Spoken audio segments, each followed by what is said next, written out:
Welcome back to BioPrime Health. In today's critical exploration, we're diving deep into the world of advanced blood testing, the missing link that separates average results from extraordinary outcomes in your health optimization journey. The typical blood work most physicians order barely scratches the surface of what's actually happening in your body, leaving countless performance-limiting factors completely undetected. While conventional medicine typically focuses on detecting disease states, our approach centers on optimizing function, identifying subtle imbalances long before they manifest as symptoms, and creating a truly personalized health protocol. Did you know that over 80% of performance-limiting factors in otherwise healthy individuals are entirely missed by standard blood work? This oversight can result in months or even years of suboptimal progress, despite your best efforts with nutrition, exercise, and supplementation. Today, I'll share the exact biomarker protocol used by elite biohackers, longevity researchers, and functional medicine practitioners to uncover hidden metabolic inefficiencies, hormonal imbalances, nutrient deficiencies, and inflammatory patterns that conventional testing ignores. Standard blood panels typically include just 8 to 12 markers, while our comprehensive protocol examines over 65 specific biomarkers with precise optimal ranges, not just the overly broad reference ranges that merely separate disease from non-disease states. Understanding your unique biochemistry allows you to move beyond generalized health advice and create precisely targeted interventions that address your body's specific needs. Let's begin with metabolic optimization markers, the foundation of cellular energy production and overall vitality. Fasting glucose provides only a momentary snapshot of your blood sugar, whereas hemoglobin A1C, HbA1c, reveals your 3-month average glucose levels. The conventional range considers under 5.7% normal, but research from longevity experts indicates that optimal metabolic health correlates with levels between 4.6 to 5.2%. Anything over 5.4% suggests early metabolic dysfunction even when fasting glucose appears normal. Fasting insulin serves as an even more sensitive marker, with conventional ranges accepting levels up to 25 μU/mL. Yet research in the Journal of Aging Research demonstrates that optimal cellular function occurs at levels between 2 to 5 μU/mL. Values above 8 μU/mL indicate insulin resistance developing years before glucose dysregulation appears. Calculate your HOMA-IR, homeostatic model assessment of insulin resistance, by multiplying fasting glucose, mgdl, by fasting insulin, MIU/mL, and dividing by 405. Optimal values fall below 1.0, with anything above 1.8 indicating early insulin resistance despite normal values on standard tests. Beyond glucose dynamics, comprehensive metabolic health assessment requires triglyceride to HDL ratio analysis. Conventional wisdom focuses on total cholesterol, but this ratio provides far greater insight into metabolic flexibility and cardiovascular risk.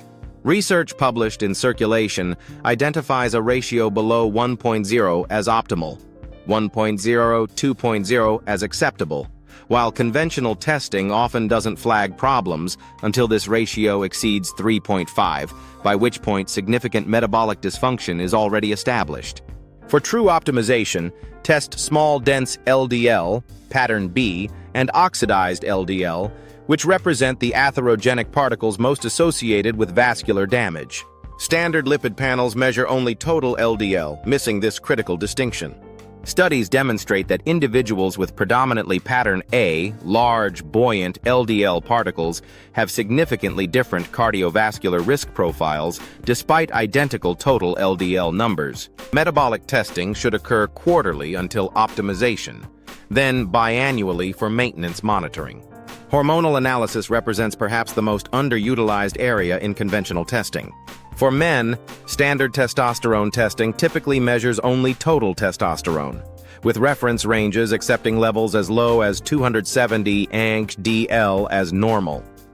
However, research in the Journal of Clinical Endocrinology and Metabolism establishes that optimal cognitive function, body composition, and energy levels correlate with levels between 600 ounce to 900 ng/dL. Even more important is free testosterone, the biologically active form, which should constitute 2 to 3% of total testosterone. Conventional testing often neglects this crucial marker. Dihydrotestosterone, DHT, estradiol, and sex hormone-binding globulin, SHBG, form the complete androgen profile. DHT, being 3 to 5 times more potent than testosterone for certain neural and physiological functions, should maintain a ratio of approximately 1:10 with total testosterone. Estradiol in men should remain between 20-30 pg/ml, high enough to support cognitive function and bone density, yet low enough to avoid aromatase-related issues. SHBG levels above 50 nmol/L can sequester free testosterone regardless of total production. For women, estradiol, progesterone, and their ratio throughout the menstrual cycle provide crucial insights into hormonal health.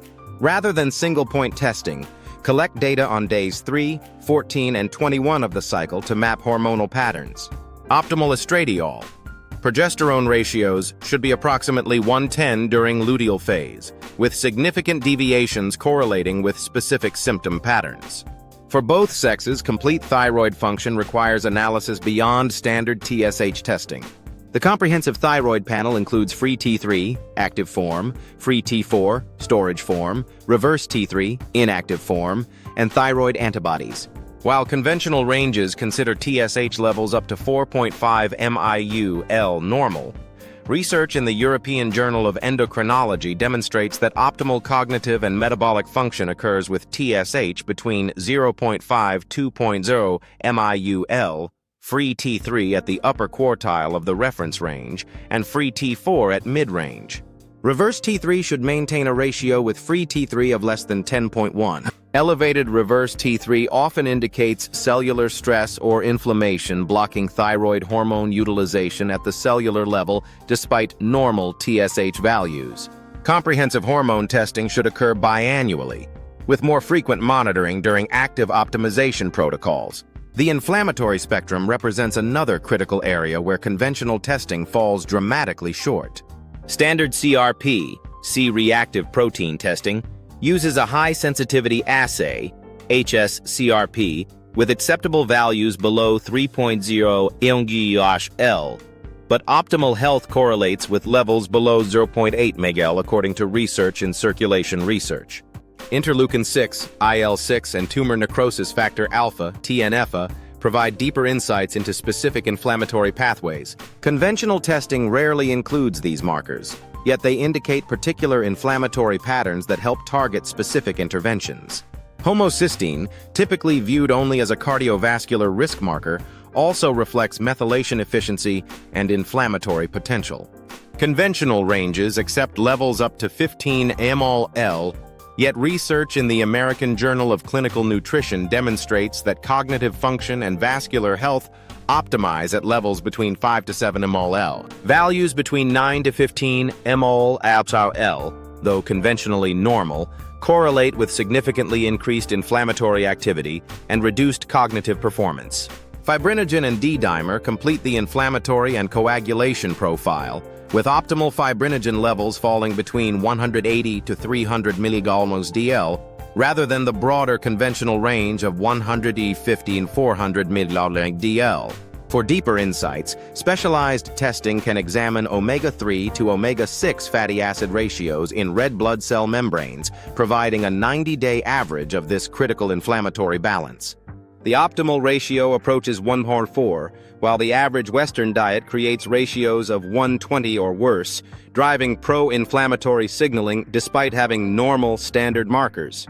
Inflammatory testing should initially occur quarterly, as these markers respond relatively quickly to targeted interventions. Nutritional status assessment extends far beyond the basic vitamin D test that might be included in conventional blood work. For vitamin D, the conventional range considers 30 to 100 mg/ml sufficient, but clinical research in the Journal of Clinical Endocrinology and Metabolism establishes optimal immune function, hormonal signaling, and gene expression at levels between 60 to 80 ng/ml. Testing should include both 25-hydroxyvitamin D and 1,25-dihydroxyvitamin D to assess both storage and active forms. Magnesium testing requires specialized assessment. as serum magnesium represents only 1% of total body magnesium and remains tightly regulated even during significant deficiency. RBC, red blood cell magnesium, provides a more accurate picture, with optimal levels above 6.5 mg/dl compared to the conventional range of 4.2 to 6.8 mg/dl. For complete mineral status, zinc, copper, and their ratio offer critical insights into immune function and inflammatory balance. The optimal zinc-to-copper ratio falls between 12.1 and 15.1, while both deficiency and excess of either mineral create distinct performance-limiting patterns. Selenium, critical for thyroid function and glutathione production, optimizes at levels between 130 to 150 mg/L rather than the broader conventional range. B vitamin status assessment should include not just serum levels but functional markers like homocysteine and methylmalonic acid, which reveal actual cellular utilization patterns rather than mere bloodstream presence. For methylation pathway efficiency, measure the SAH ratio, which provides insights into your body's ability to perform critical methylation reactions affecting neurotransmitter production, DNA repair, and hormone metabolism. Complete nutritional testing includes fat-soluble vitamins, A, E, K2, and their carriers, which play crucial roles in immune function, calcium metabolism, and inflammatory regulation. Red blood cell mineral analysis provides a comprehensive overview of intracellular electrolyte balance beyond the standard serum electrolyte panel. Nutritional testing generally requires biannual assessment, with more frequent monitoring for specific deficiencies being actively corrected.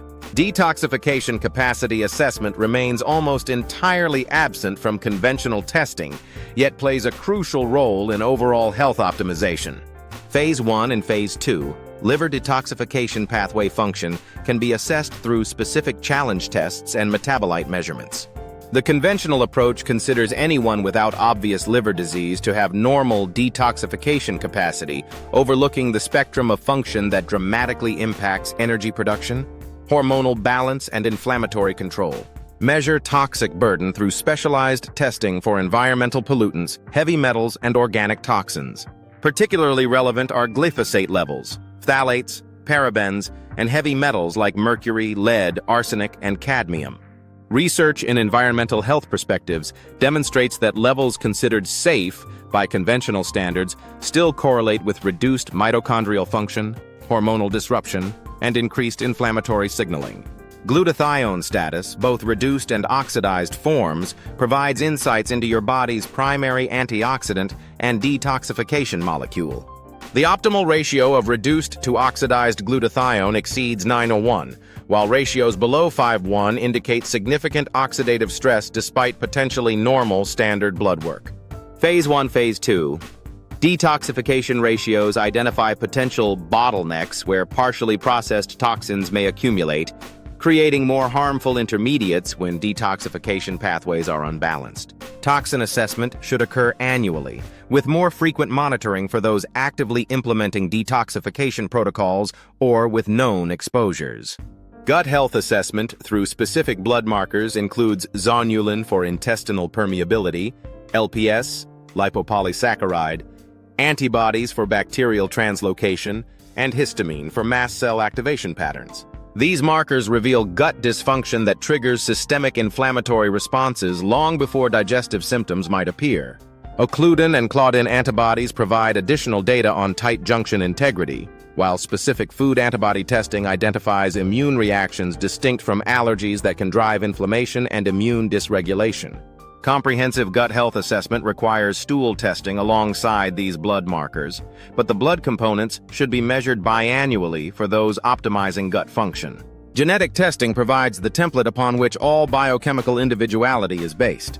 While not technically a blood test, genetic analysis through platforms offering raw data access allows identification of specific SNPs, single nucleotide polymorphisms, affecting detoxification capacity, methylation efficiency, neurotransmitter metabolism, and inflammatory regulation. Particularly relevant SNPs include MTHFR, COMT, GST, NAT, SOD, and VDR, which dramatically influence how specific nutrients are processed and utilized in your body. Genetic testing is performed once, but its interpretation evolves as more research emerges on specific polymorphisms. For testing frequency, baseline comprehensive testing should establish your starting point across all categories. Follow-up testing intervals vary by marker type. Metabolic markers quarterly until optimized, then biannually. Hormones biannually with potential seasonal adjustments. Inflammatory markers quarterly during active intervention, then biannually. Nutritional status biannually unless correcting specific deficiencies. Detoxification capacity and toxic burden annually unless actively detoxifying. The most crucial element in advanced testing is interpreting results through an optimization lens rather than the disease-focused conventional approach. Reference ranges on standard lab reports indicate statistical averages from the population tested, often already unwell since they're being tested, and merely separate frank disease from non-disease states. Optimal ranges, by contrast, correlate with enhanced function, longevity, and performance, often falling within a much narrower band within the broader normal range. Red flag symptoms indicating the need for immediate testing include unexplained fatigue, brain fog, mood changes, sleep disturbances, weight changes. Despite consistent habits, reduced exercise recovery, new food sensitivities, and changes in skin appearance. These subtle signals often reflect underlying biochemical imbalances long before diagnosable conditions develop. For implementation, start with a comprehensive baseline panel covering all categories discussed.